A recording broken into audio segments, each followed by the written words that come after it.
Ok, voilà. Je voulais juste vous montrer, on peut y aller. Voilà, je voulais juste vous montrer cette cité. Voilà, qui n'est pas très loin, on roule peut-être depuis une dizaine de kilomètres. Voilà, cité Akwaba.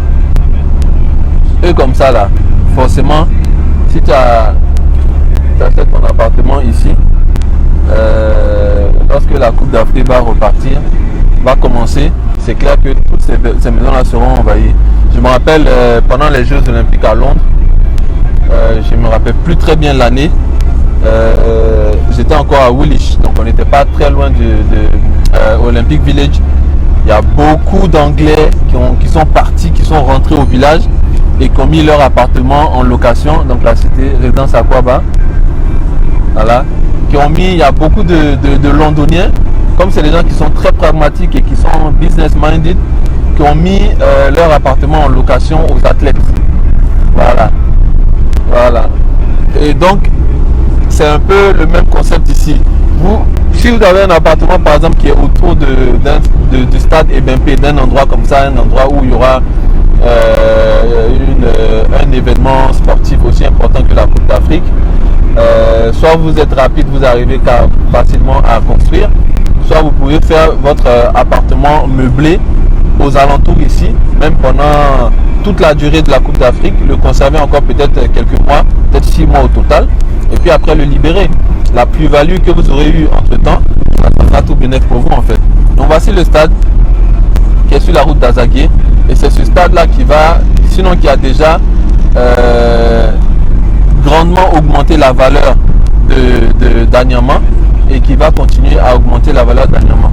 Voilà, c'est ça qui a fait flamber les prix autour ici. Voilà pourquoi, c'est la raison aussi pour laquelle moi je me suis désintéressé de cette zone, parce que quand les prix flambent comme ça, forcément les arnaques flambent aussi, et on s'est éloigné pour aller au niveau de Azagué tout en s'assurant d'être proche. Voilà, magnifique stade, franchement magnifique stade, en partenariat avec les Chinois je crois, c'est marqué sur l'affiche qu'on va lire tout à l'heure.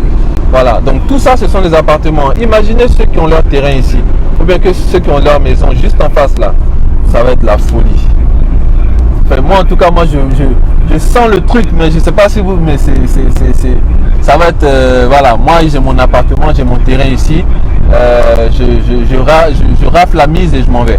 Voilà, tout ça c'est dégagé, mais ce sont des terrains, ce sont des lotissements. Voilà, donc voici le stade Ebempe, le magnifique stade Ebempe. Voilà, et toute cette zone, c'est une zone qui est lotie. Regardez cela, les chanceux, ils sont juste en face de l'autre côté de la route. Ils sont juste en face de l'autre côté de la route. Un terrain comme ça ici,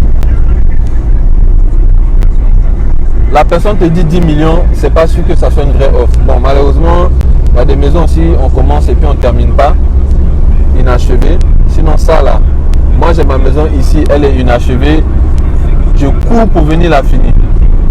Littéralement. Ah oui, je cours pour venir la finir. Même si c'est pour prendre un crédit pour la finir, je prends un crédit, je la finis, je la mets en location pour les personnes qui ont venu pour la Coupe d'Afrique. Tout ça c'est loti, hein? Tout ça c'est en construction. Il y a 10 ans, tout ça c'était la brousse, il n'y avait personne. Donc du coup, pour vous dire que la ville progresse et moi, pratiquement, qu'est-ce que j'ai fait? J'ai laissé Ndautré, j'ai laissé Anyama et je suis allé me positionner à Azagué. Donc la ville, je la vois venir. Voilà, c'est une question de visionnaire. Hein. Tu n'es pas visionnaire, tu ne vois pas. Si tu es visionnaire, tu vois le truc venir. Voilà. Donc d'ici 5 ans, même moins que ça, tout de Azagué, de Anyama à Azagué, tout le semblant de forêt que vous avez cru voir, tout ça, ça va être loti. Il y a forcément des sociétés qui vont lotir ça.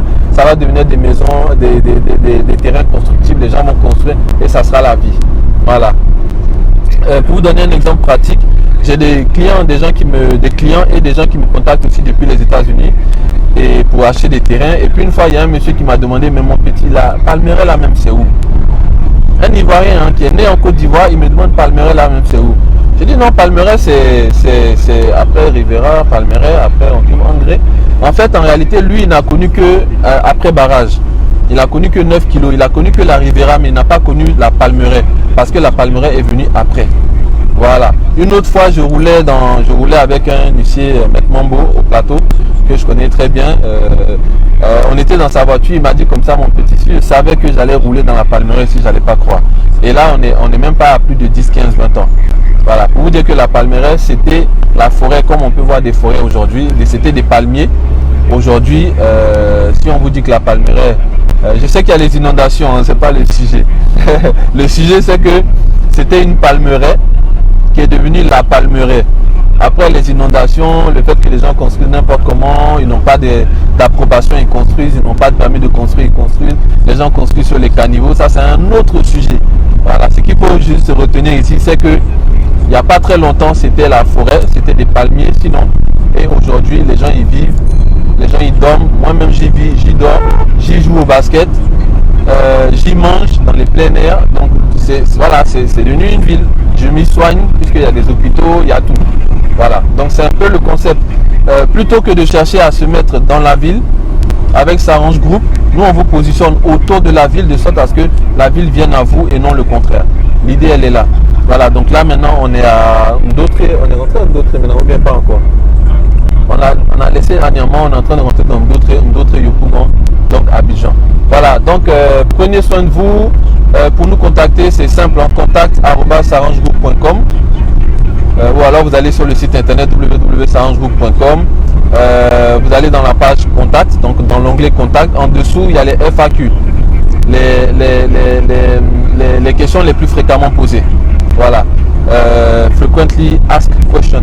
Donc vous avez toutes les questions là-bas, vous pouvez avoir toutes les réponses que vous voulez et on reste disponible pour pour les questions auxquelles on ne répond pas, pour ceux dont vous n'aurez pas trouvé la réponse là-bas tout simplement. Voilà, donc portez-vous bien, c'était Nipage de la Nani avec son équipe depuis Abidjan, hein. Le séjour est bientôt fini, j'ai un peu les boules, mais bon, voilà, là c'était une tentative pour voir si j'allais passer, je suis passé, donc quand on te laisse passer, tu reviens volontiers. C'est quand tu ne sais pas si tu vas revenir que tu restes. Et comme maintenant les frontières sont ouvertes, même s'il y a quelques suspicions de Covid, on verra ce que l'État va prendre comme décision. Je vais rentrer, je vais revenir. Mais en tout cas, pendant que je suis là, s'il y a des choses à faire, n'hésitez pas à nous contacter. Et c'est avec plaisir qu'on vous accompagnera. Allez, à bientôt. C'était Nipage de la Nani pour la chaîne Astuces du pays.